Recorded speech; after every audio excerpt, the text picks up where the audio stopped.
ان کا خطاب تھا زائر حرم.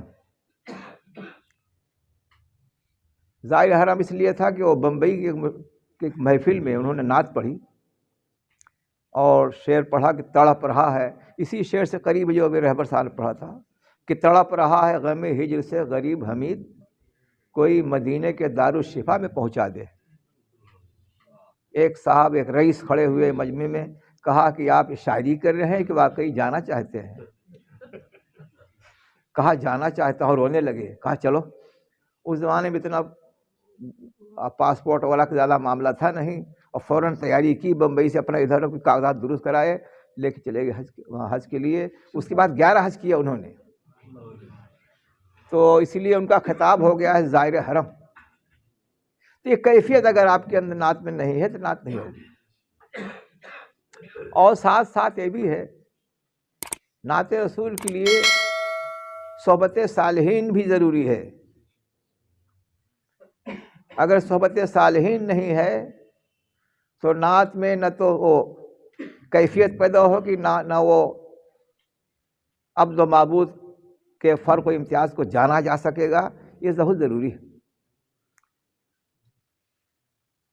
مکتبی تعلیم ضابطے کی تعلیم ہوتی ہے، لیکن اگر آپ کے اندر صحبت نہیں ہے تو آپ صحیح طور پر علم کے مغز شناس نہیں ہوں گے. تو اس کا بھی خیال رکھنے کی ضرورت ہے. اور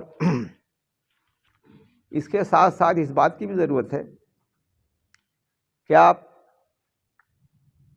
جہاں رہیں اور جس مجلس میں رہیں، اور ہمارے استاد محترم تھے جو آپ ہی کے ضلع کے تھے، مولانا ابوالوفا شاہ جہاں پوری، نعت رسول میں میں نے ان کا اتباع کیا ہے.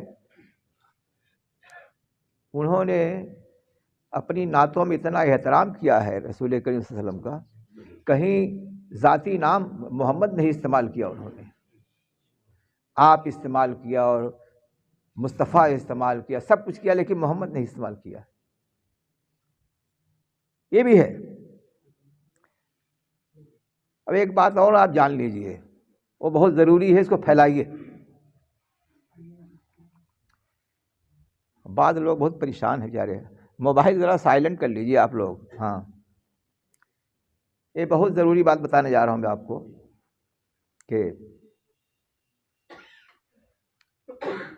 یہ نعت لکھنا، نعت کہنا، یہ سنت اصحاب ہے. اور اس سے آگے بڑھی تو اللہ تعالیٰ نے بھی نعت کہی ہے. لیکن نعت سننا جو ہے سنت رسول ہے. آپ جو بیٹھے ہیں سامعین یہاں، سب سنت رسول ادا کر رہے ہیں.